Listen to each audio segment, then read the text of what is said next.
Hola, ¿qué tal? ¿Cómo están? Muy buenas tardes, bienvenidos y bienvenidas como siempre, por supuesto, a Espacio de Gestión, el programa decano de la radio universitaria, al menos de la Pontificia Universidad Católica del Perú. Gracias por acompañarnos, gracias por estar con nosotros.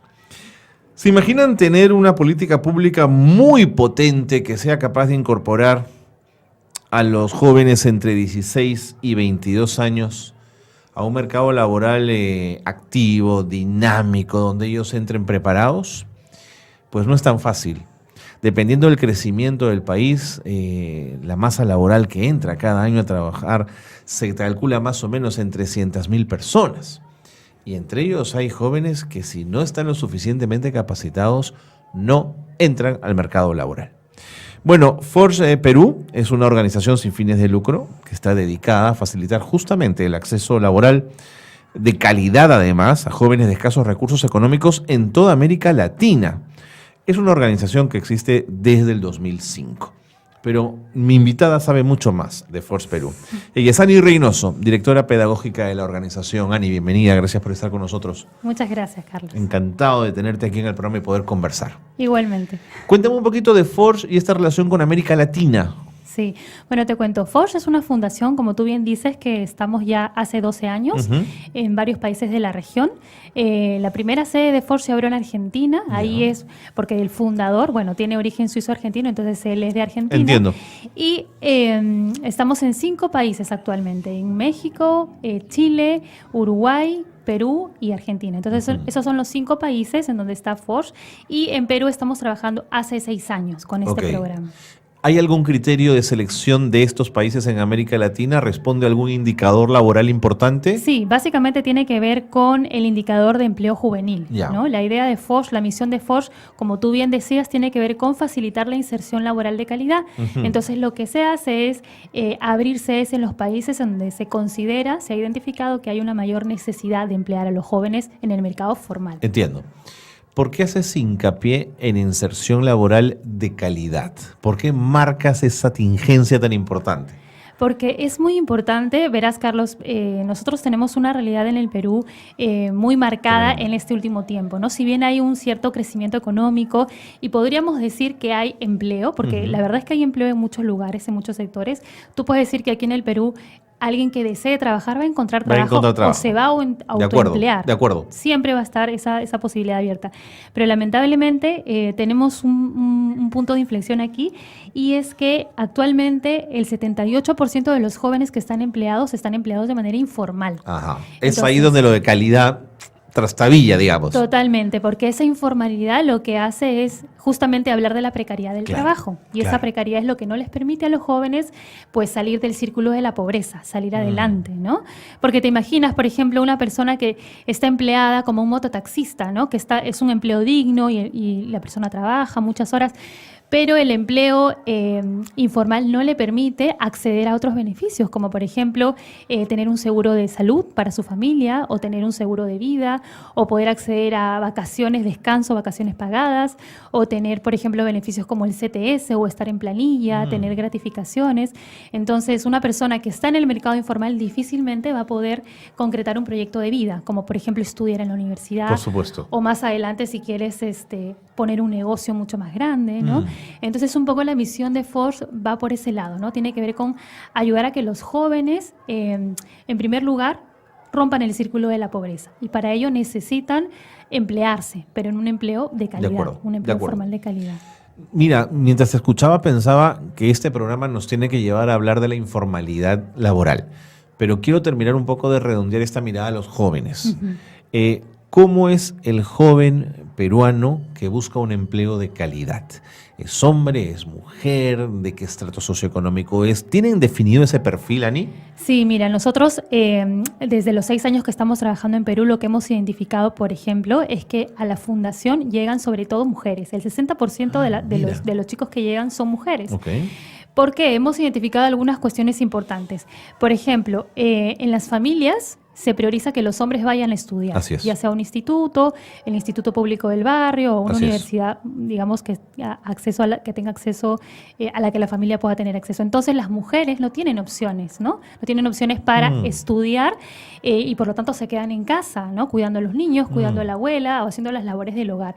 Entonces han encontrado en Foch esta oportunidad porque Foch les ofrece esta posibilidad de poder capacitarse sin ningún costo y luego emplearse en el mercado formal, ¿no? Entonces los jóvenes que vienen a la fundación son chicos muy empeñosos, ¿no? Que tienen muchas ganas de salir adelante, muchas ganas de concretar sus proyectos de vida, pero hay algunas cuestiones básicas que les faltan, ¿no? Que tienen que ver con las habilidades socioemocionales, ¿no? Las habilidades blandas. Las habilidades blandas, como les llaman ahora. A nosotros nos gusta llamarles capacidades humanas, Ok, ¿no? me parece. Sí, es mucho eso de más blando es raro, ¿no? Es raro, aparte que es como, también suena que qué es lo que necesitan las empresas, ¿no? Y la idea no es solamente formar jóvenes para poder cubrir las necesidades de las empresas, sino en verdad ayudar a los jóvenes a que puedan desarrollar capacidades para la vida en general. Por supuesto. ¿No es cierto?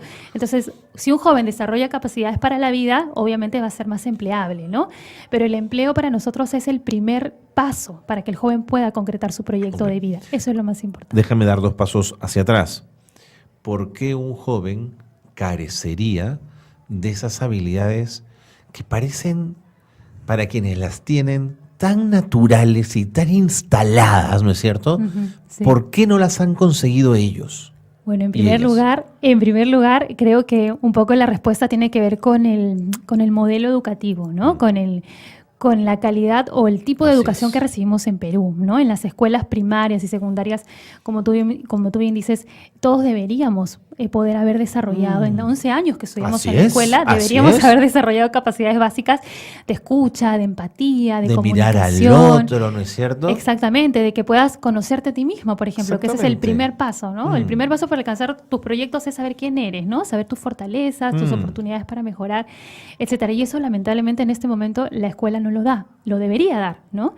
Ya, afortunadamente, yo sí siento que hay una especie de revolución a nivel mundial en donde se está mirando ese aspecto, ¿no? Que los niños ya no se forman para la universidad, sino para la vida. Así es. Entonces, hay un chip educacional que hay que cambiar rápidamente, ¿no? Sí, totalmente, ¿no? Yo creo que estamos como sembrando esa semilla y en este momento, como carecemos de eso, pues ofrecemos en la fundación esta posibilidad.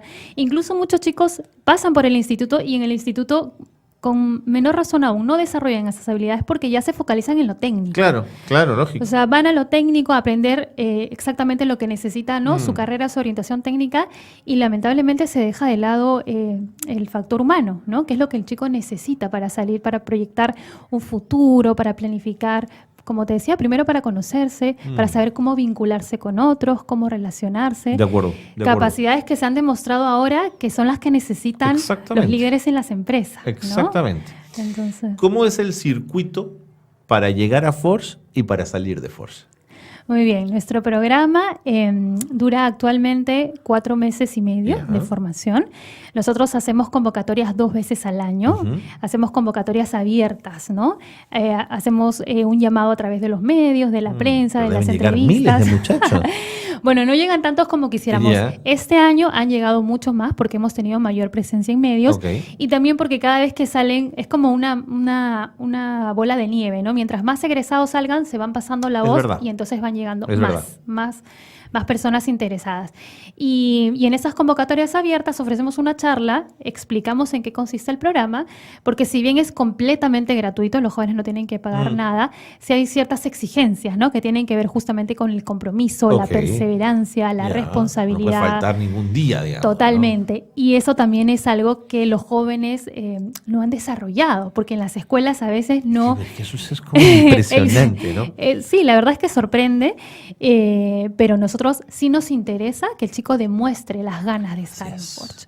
Entonces, si él demuestra las ganas de salir adelante, de que quiere, digamos, labrarse un futuro él mismo, tiene todas las oportunidades para hacerlo, entonces se va a quedar en Forge, ¿no? Y eso es lo que planteamos, ¿no? Les planteamos cuáles son las exigencias, los retos, y los chicos que deciden asumir el desafío se quedan en Forge. De acuerdo. Pasan por un periodo de evaluación pequeño, que simplemente las mismas clases asisten a las primeras 4 clases y ahí nosotros, con los profesores, hacemos la observación detallada, quiénes cumplen, quiénes asisten puntualmente. Interesante. Y con eso ya quedan inscritos en el programa. ¿Qué significa el programa? ¿Cómo es? ¿Qué ofrece? Porque una vez hablábamos con unos chicos que eran capacitados, por ejemplo, en los centros de rehabilitación a cargo del INPE, hoy día a cargo del Ministerio de Justicia, y les enseñaban a hacer escobas, Ani. Ajá. Y hacer escobas está muy bien, digamos, es un aprendizaje, pero en términos de mercado y en términos de posibilidad, hacer escobas, salvo que, claro, que vaya acompañado de toda una estrategia de mercadeo y una empresa muy potente que pueda colocar esas escobas, tú dices, bueno, tiene sentido. Pero esto parecía como una cosa hecha como para pasar el rato y no ser aprovechada. Claro. ¿Cómo funciona Forge para que eso no ocurra? Ya, te comento. El programa Forge tiene algunos componentes que nosotros, a través de distintos estudios, sí consideramos que es un programa innovador. Y de verdad que hemos buscado, comparado, porque hemos querido aprender otro, y no hemos encontrado. Entonces, bueno, en primer lugar, tiene un fuerte componente humanista. El programa consta de 2 cursos, un curso humanista y un curso técnico. Entonces, en el curso de humanística, así le llamamos, lo que hacemos es desarrollar 7 competencias.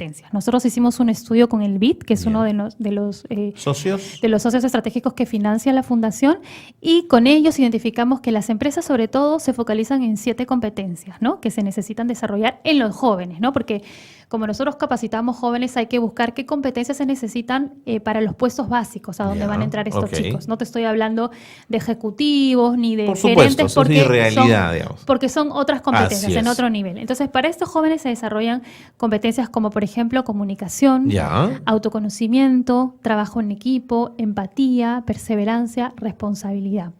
Entonces, nuestro programa se desarrolla para poder fortalecer esas 7 competencias. Entonces, en el curso de habilidades socioemocionales, que es el curso de humanística, los chicos trabajan un programa completamente vivencial. Todo es a través de experiencias, juegos, dinámicas, visitas, testimonios. Los chicos pasan por experiencias que los mueven, ¿no?, a nivel emocional, los remueven, los hacen confrontarse consigo mismos, con sus propias historias de vida, los ayuda también a encontrarse con los otros, a mirarse con los otros, y desde ahí empezar a conocerse, empezar a desarrollar estas habilidades socioemocionales tan necesarias, ¿no? Eso es la parte humanística. Es la parte humanística. ¿Y la parte técnica? Y la parte técnica, los chicos tienen la opción de elegir entre 3 opciones. Por ahora tenemos, porque también hemos identificado cuáles son aquellas orientaciones técnicas más demandadas en el mercado. Entonces tenemos el rubro de ventas, donde los chicos se capacitan para hacer ventas, ya sea presencial, en los retails, porque tenemos alianzas estratégicas con empresas que los vienen a insertar, que después te puedo comentar de esa parte. Ventas se pueden insertar tanto en la venta presencial como en la venta telefónica a través de los call centers. La otra orientación es logística y distribución, para que los chicos trabajen en los almacenes, en los grandes almacenes, ya sea haciendo inventario, ya sea haciendo distribución, ¿no? Y la tercera especialidad es servicios gastronómicos y hoteleros, que es una de las especialidades más pedidas, en donde los chicos se entrenan para trabajar en los restaurantes, ¿no? En puestos básicos, ya sea como asistentes de cocina, anfitriones, cajeros, pero obviamente es el punto de partida para que ellos mismos empiecen a ascender. Entonces, es como un primer peldaño hacia todo, digamos, ¿no? Exactamente, tanto hacia una carrera profesional como hacia concretar tus proyectos de vida, como hablábamos al inicio. Algunos de estos chicos, como ya vienen de repente de estudiar en el Instituto Técnico del barrio, entonces más o menos ya saben a qué especialidad se quieren orientar.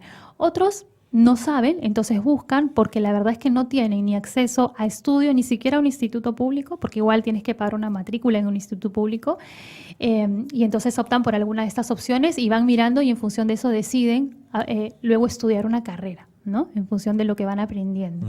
Entonces los chicos salen con las herramientas listas para lo técnico, ¿no?, y para lo humano, para poder insertarse rápidamente. Y lo más importante, porque a veces insertarse es fácil, pero luego el reto es que tú puedas sobrevivir en tu trabajo el primer año, donde te vas a enfrentar a una serie de retos, dificultades, trabajar con otros que no conoces, cómo concretar un trabajo en equipo, cómo llegar a acuerdo, ponerte de acuerdo con otras personas, ¿no? Entonces los chicos en el programa desarrollan todas esas habilidades. De acuerdo. Como ese es un programa que tiene que ver con gestión y con gerencia, quiero proponerte después de la pausa que me cuentes cuáles son los indicadores de éxito que manejan en Forge Perú. Digamos, es un indicador interesantísimo que cada año tengas una mayor demanda, pero no es probablemente el indicador menos importante. El más importante es probablemente empleabilidad. Exactamente. Tú me corregirás si me equivoco, pero después de la pausa. Ani, muchas gracias por estar con nosotros. Pausa y seguimos con más en Espacio de Gestión.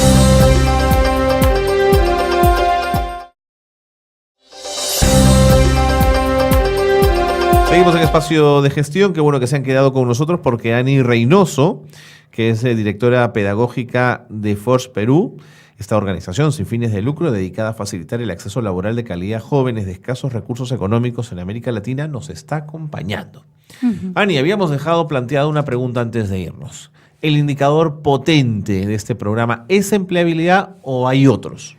Hay otros, pero definitivamente este es el más importante. Para nosotros, un joven que ingresa a la formación y no se emplea, no cuenta como indicador. Para nosotros es súper importante que el joven se haya empleado por lo menos una vez, ¿no? Entonces, es súper importante. Nosotros, afortunadamente, contamos con un sistema de gestión que se monitorea para toda la región. Entonces, es un sistema muy eficiente que nos ayuda porque además recibimos tantos jóvenes en tantos países. Y ¿Es un sistema de monitoreo para ver en qué andan? Es un sistema de gestión informático. Todo está informatizado. Ingresamos desde que el chico se inscribe, pone un pie en Forge, se inscribe, todos sus datos quedan registrados en el sistema y tenemos distintos indicadores. Por ejemplo, el indicador de permanencia, que también es muy importante, ¿no? O sea, cuántos chicos que empiezan la formación terminan la formación.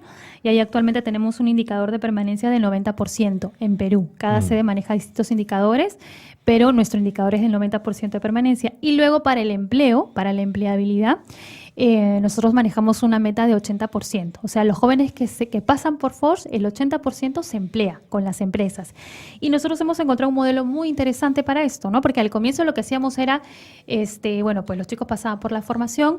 Nosotros, además, me faltó comentarte que tenemos una red de empresas, ¿no? Tenemos una dirección de red de empresas que trabaja buscando alianzas con distintas empresas. Entonces las empresas ya saben que los chicos se están formando y una vez al mes hacemos reclutamiento en las mismas sedes de Lima. Entonces, funcionan ustedes como unos mediadores también en algún momento. Hacemos la mediación también, no cobramos nada ni al alumno ni a las empresas porque es una fundación.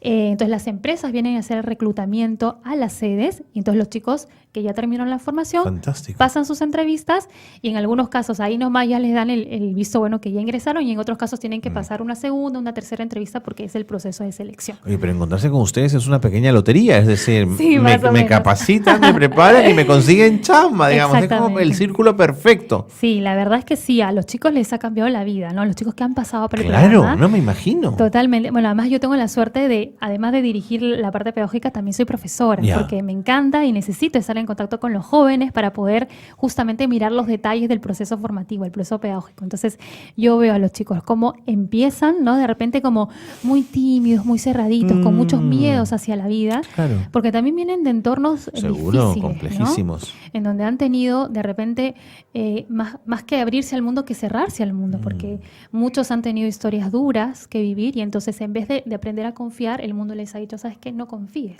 Entonces vienen con esa timidez de enfrentarse al mundo con toda la razón del mundo, porque es la historia que les ha tocado vivir, pero en Forge empiezan a florecer, ¿no? A descubrirse como personas, a mirarse, a descubrir sus recursos, que para nosotros lo más importante es que ellos encuentren sus recursos, los valoren y a partir de allí pues salgan adelante, ¿no? Y florezcan hacia la vida. De acuerdo. Y se reconozcan también y sientan que no están solos. Porque para muchos, por ejemplo, tenemos muchos jóvenes de provincia que no viven con su familia. Su familia está, ¿no? en las provincias, en Ayacucho, en Apurímac.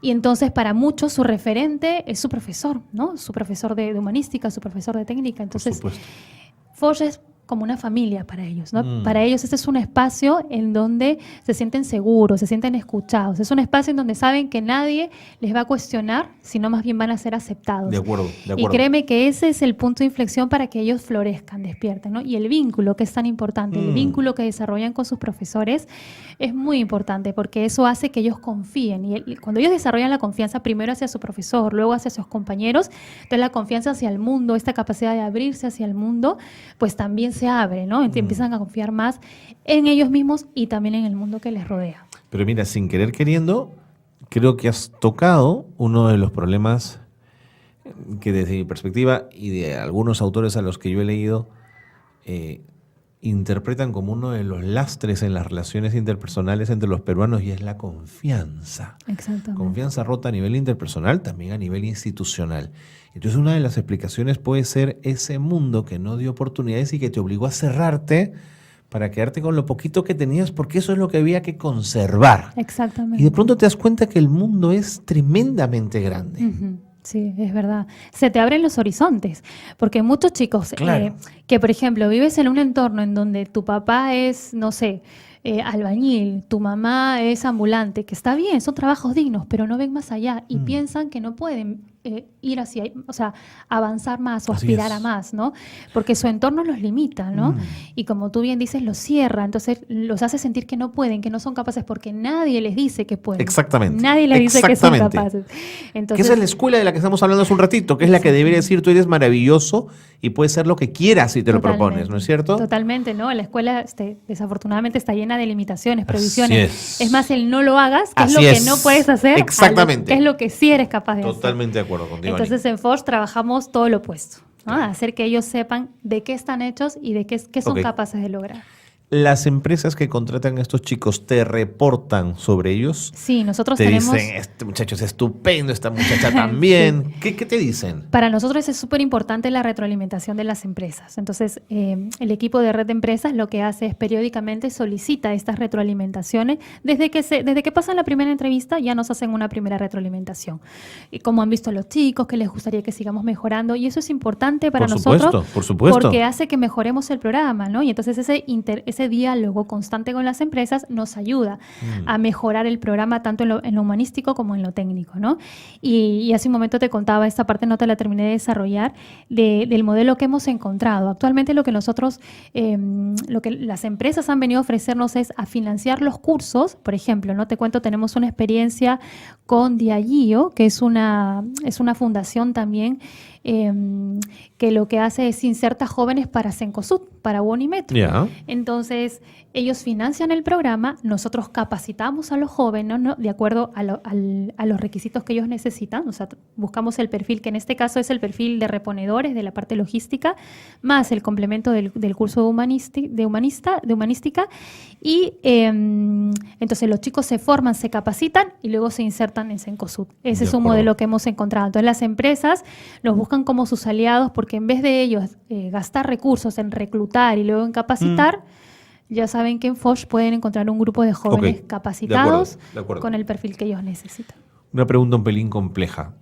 Si alguna empresa u organización con un perfil ético pobre o comprometido o que incumplen, digamos, por ejemplo, las ordenanzas medioambientales, pero que abre las puertas para recibir a los chicos de Forge, ¿en qué condición los coloca ustedes?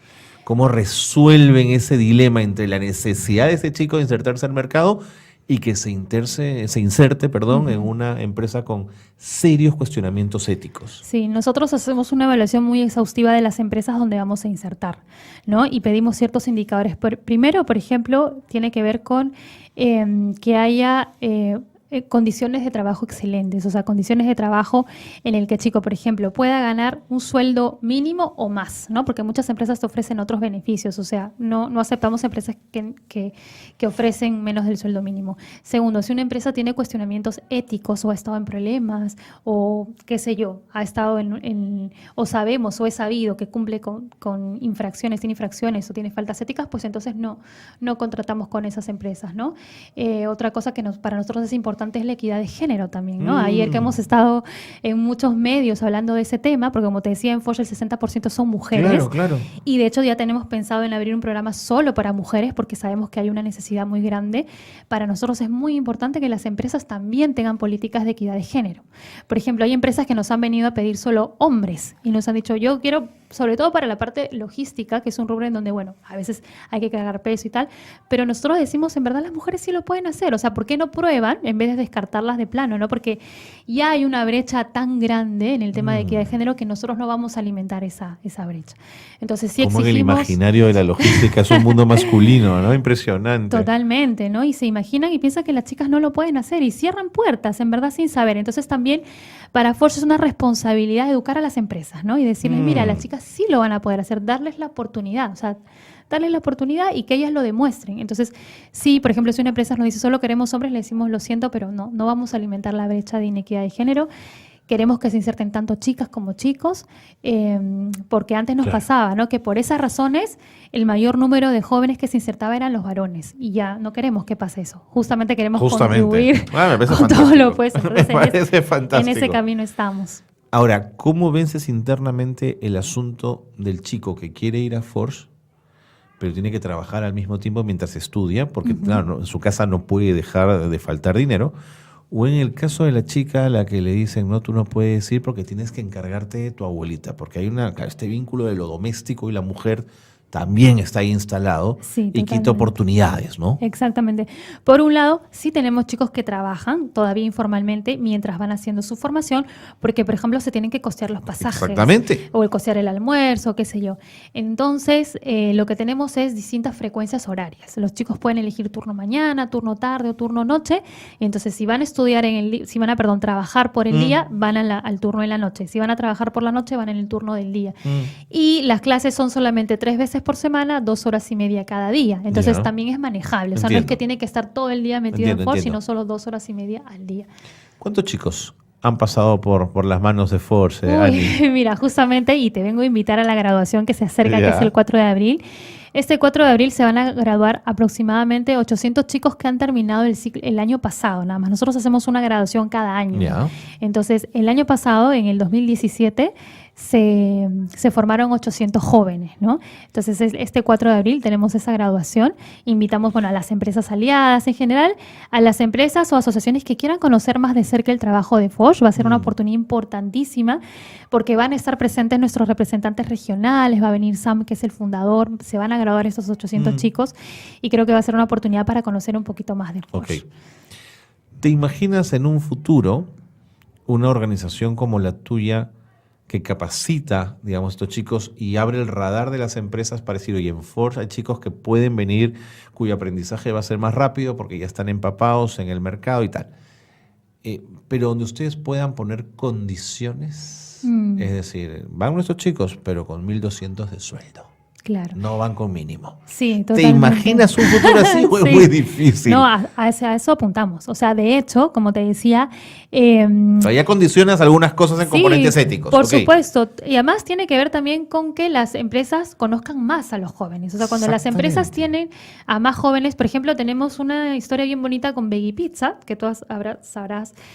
que hace poco también es un restaurante que tiene pocos años, y sin embargo contrató a un chico Forge, quedó maravillado, y ahora hay 17 chicos. O sea, en un año contrató 17 se llevó chicos. 17. O sea, prácticamente todos.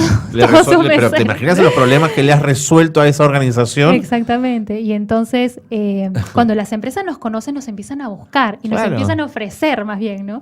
Entonces, sí, queremos llegar a ese punto en el que nosotros podamos negociar mejores condiciones para los jóvenes. Actualmente ya lo estamos haciendo, ¿no? A nivel de el tema de la equidad de género, a nivel de condiciones laborales, pero sí, obviamente queremos seguir promoviendo un trabajo de calidad para los chicos. Me queda un minuto. Tu vínculo con el Ministerio de Trabajo, ¿cómo es? ¿Existe? ¿Hay vasos comunicantes? Mejor el ministerio que no se meta en esto. Sí, nosotros hemos tenido acercamientos varios con el Ministerio del Trabajo. Ellos tienen un programa parecido que es Jóvenes Productivos. Así es. Hemos estado en distintas reuniones con ellos.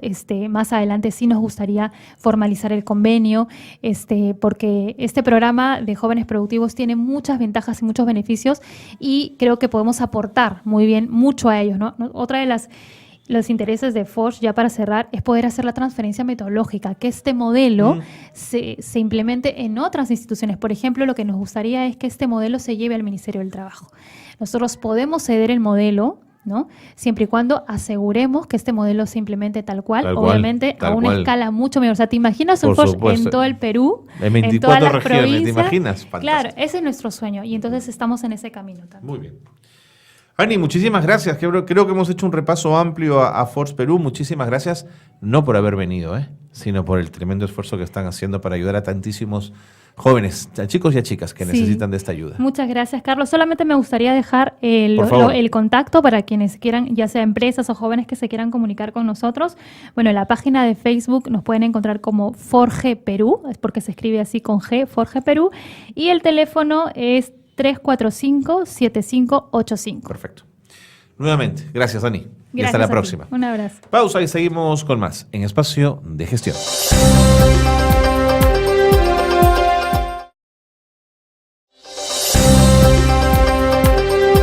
Muy bien, seguimos en Espacio de Gestión, el programa de radio de la Maestría en Gerencia Social de la Pontificia Universidad Católica del Perú.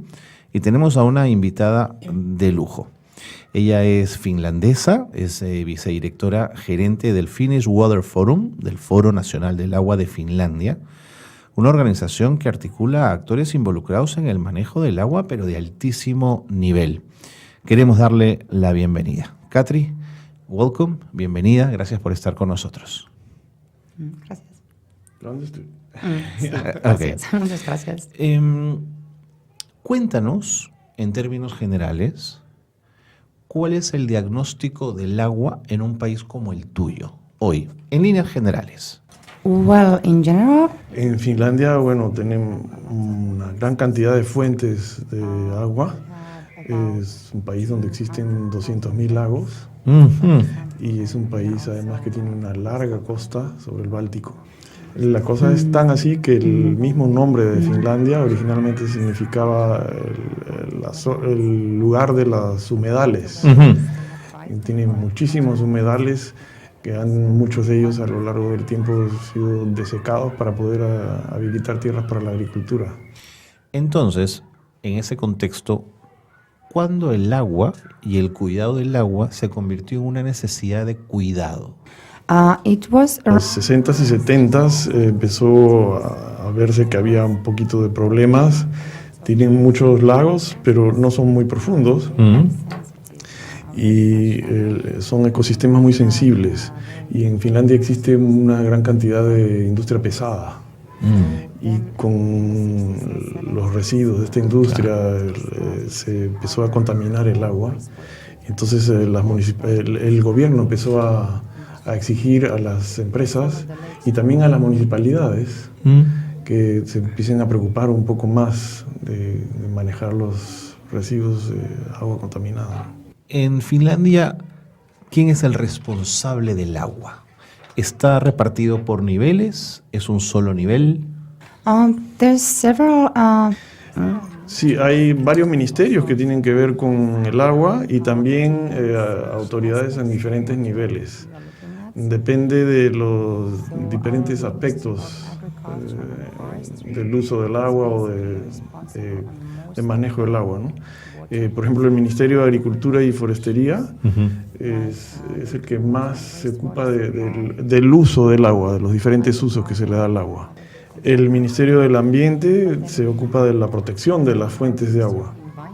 Y el Ministerio de Salud controla la calidad para ver en qué medida eso afecta la salud de las personas. Hay entonces 3 ministerios por lo pronto que se ocupan del agua desde diferentes puntos de vista y eso se reproduce a nivel regional y local. En el Perú hay una vieja discusión sobre la administración del agua en las ciudades, si debe ser pública o privada. ¿Cómo es en Finlandia? In Finland, we don't have. Sí, no hay ningún operador privado de plantas de tratamiento. O sea, alguien como una empresa de agua potable que sea privada. Pero sí hay muchos casos de asociaciones pública-privadas. Las autoridades públicas regionales, en su trabajo de administración del agua en la región, utilizan muchos servicios que compran a empresas privadas, por ejemplo, en los estudios de planificación para infraestructura, se compra servicios y tecnología de empresas privadas. Katri, en la ciudad de Lima también tenemos una empresa estatal responsable del agua. La discusión también se presenta cuando hablamos de tarifas, de precio del agua. Los barrios más adinerados pagan más, los barrios pobres pagan menos. ¿Cómo resolvieron la tarifa, por ejemplo, en Helsinki? In Finland, we usually. Sí, allá en Finlandia también son empresas, las municipalidades son las que regulan las tarifas. Hay una sola tarifa para lo que es el consumo doméstico y una tarifa diferente para las industrias, pero es la misma tarifa para todos los consumidores de agua doméstica. La tarifa cubre todos los costos de administración y también las inversiones, incluyendo el abastecimiento de agua potable para beber y el tratamiento del agua residual, digamos. Residual de los desagües. Ok. El Perú es un país muy heterogéneo, con mucha agua en la selva y poca agua en la costa. Lima es una gran ciudad sobre un desierto y nuestros ríos están muy impactados por la contaminación, los ríos de la capital. ¿Qué experiencia tienen en Finlandia de recuperación de ríos o de aguas producto de la contaminación? Yes, we have had many.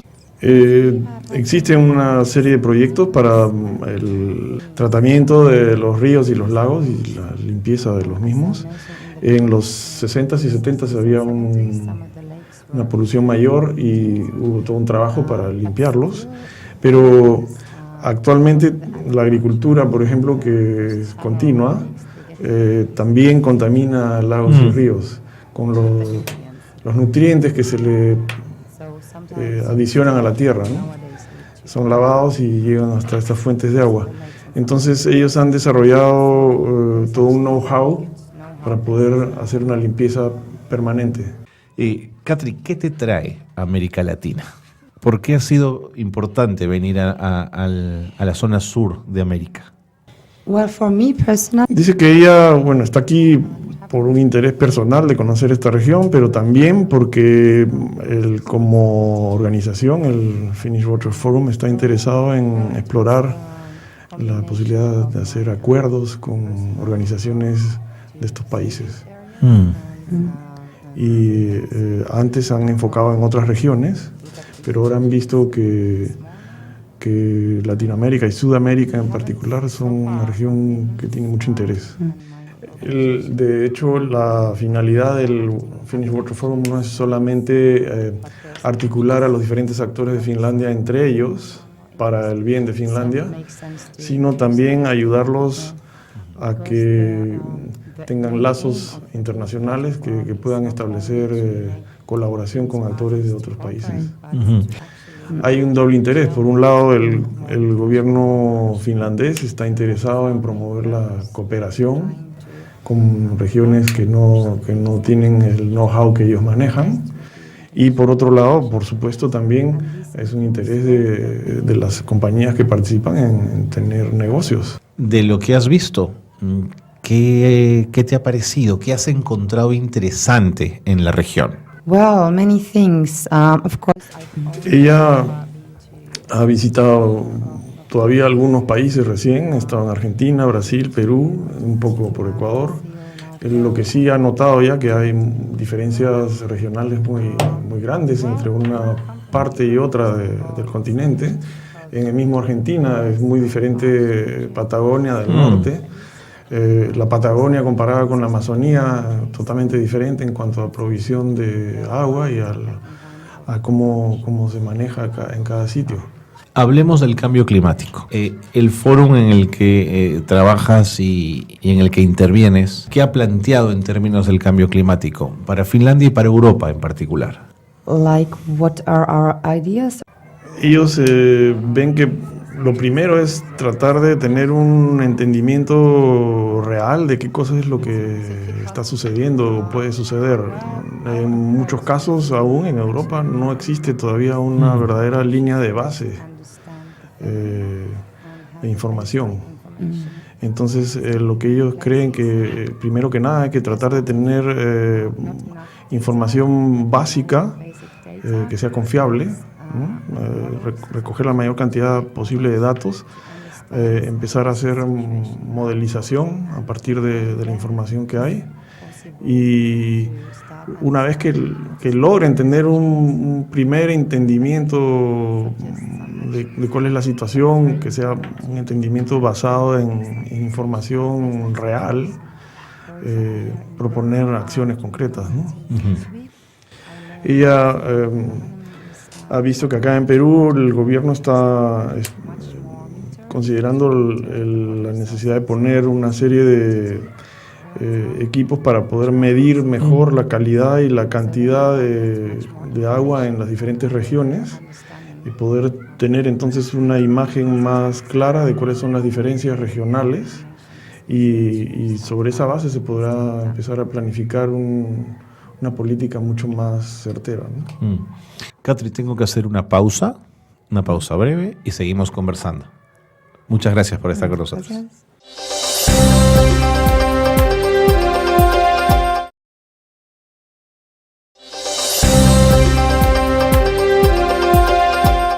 Catri, en el Perú se está avanzando en un intento de organizar el agua en función a las cuencas de los ríos, fortalecer las cuencas a los usuarios, a los agricultores, a los regantes. ¿Conoces este modelo de administración del agua? En ese caso hay mucha articulación que hacer, porque hay muchos actores que dependen del agua. Y también en el Perú no hemos podido resolver la creación de rellenos sanitarios para los residuos sólidos, lo que hace que los ríos se llenen de nuestra basura. ¿En Finlandia eso ocurrió alguna vez? Yes, it's Por cierto, en el pasado había también situaciones similares, pero ahora cuentan con muchos rellenos sanitarios en todas partes, y si alguna persona o alguna empresa es cogida infraganti, echando basura donde no debe, no solamente recibe una multa muy fuerte, sino que además se hace público para la vergüenza pública, ¿no? Ha habido grandes campañas de difusión sobre el tema, y para que la gente esté muy consciente de la necesidad de tener cuidado con cómo se maneja la disposición de la basura, y entonces hay también una gran presión social. Si a ella se le ocurre tirar un papelito en la calle, sus amigos le van a decir, oye, ¿qué te pasa? Sigamos hablando del agua y la cultura del agua. Escuchándote, da la sensación que en Finlandia hubiesen desarrollado una importante cultura del agua. ¿Dónde comenzó esto? ¿En la escuela? ¿En la casa? ¿Dónde comenzaron a tener esta cultura de cuidado del agua? Yes, I think it's Dice que sí, o sea, en los colegios los niños reciben una educación especial sobre el cuidado del medio ambiente y sobre las consecuencias que puede traer el no tomar atención de no contaminar el medio ambiente y no cuidarlo. También en la familia, por supuesto, ¿no? Catri, la empresa privada por lo general se ocupa de los problemas, no cuando hay abundancia, sino cuando hay carencia. Es decir, ¿por qué la empresa privada finlandesa, desarrolló sistemas de cuidado de agua cuando el agua no es un problema en su país? well, it's because they have to. Lo que dice es que tienen leyes muy estrictas. Entonces las empresas tienen que preocuparse sobre el tema, porque si no toman cuidado de cómo manejan sus procesos en cuanto esté involucrada el agua, simplemente las clausuran. Y no te dan permiso para establecer ningún negocio si no has pasado primero una serie de exámenes de cómo vas a manejar todos los temas del medio ambiente. Incluso, que te van a exigir siempre que tengas presentes los estudios de impacto ambiental. Y las autoridades tienen necesariamente que estar de acuerdo con esos estudios, si no, simplemente no puedes hacer ningún negocio. Sí, un elemento que de repente hace posible que todo funcione es que es el país menos corrupto del mundo, donde todo es transparente y, las autoridades tienen autoridad, pues, ¿no? O sea, realmente tú quieres hacer un negocio y si no cumples, no puedes. En el Perú hay un caso muy sintomático donde la empresa Coca-Cola usa agua de la napa freática para su desarrollo. ¿Cómo manejan el uso del agua de la napa a nivel industrial? ¿Está legislado y controlado? In Finland, Tienen un sistema muy estricto en donde tienen suertes de umbrales, límites, por encima de los cuales, o sea, si vas a usar más de cierta cantidad, tienes que solicitar permisos, y para otorgarte los permisos ellos van a ver qué cantidad es la que necesitas y si esa cantidad es compatible con la necesidad de tener una napa sostenible. Y también si vas a contaminar o no. El Perú es un país eminentemente minero. La cordillera de los Andes es muy rica en minerales, sobre todo en cobre, plata y oro. y esta minería es altamente demandante en agua. Hay algunos experimentos o aproximaciones a la desalinización del agua de mar para uso minero. ¿Qué experiencia tienen en Finlandia respecto a la desalinización? ¿Es una posibilidad? Well, Finland is also De hecho, en Finlandia tienen más agua de la que necesitan para cualquier cosa y entonces no han nunca necesitado aplicar tecnología de desalinización del agua de mar para uso propio. Pero las empresas finlandesas que quieren ampliar sus negocios están viendo que existe esa necesidad en otras partes y han desarrollado ya tecnología, tienen know-how apropiado para poder utilizar en cualquier parte y poder hacer la desalinización. Me queda poco tiempo, pero no quiero que se me pase una pregunta que es un poco una anécdota. En Lima no podemos tomar agua directamente del caño. Nosotros ponemos el vaso, abrimos el caño y esa agua no se puede tomar. Esto en Helsinki o en Finlandia debe ser impensable, ¿no es cierto? O sea, debe ser una locura. well, Finland's El agua potable en Finlandia es muy buena. Han hecho pruebas comparando con Evian y otras marcas de ese tipo y han visto que la calidad del agua del caño en Finlandia es mejor.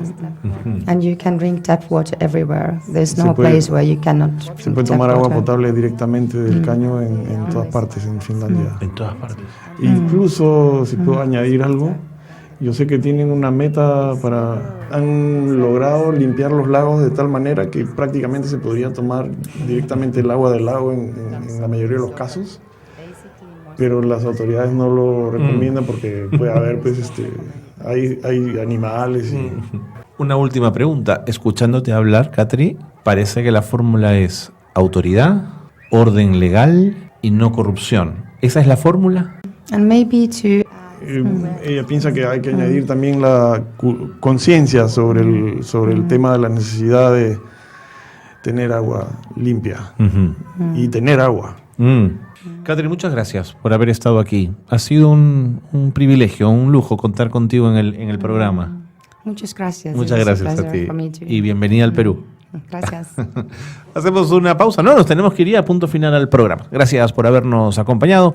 Gracias por haber estado en Espacio de Gestión, en una edición especial con una invitada que queríamos tener y que ha valido la pena escuchar toda su experiencia. Nos encontramos la próxima semana.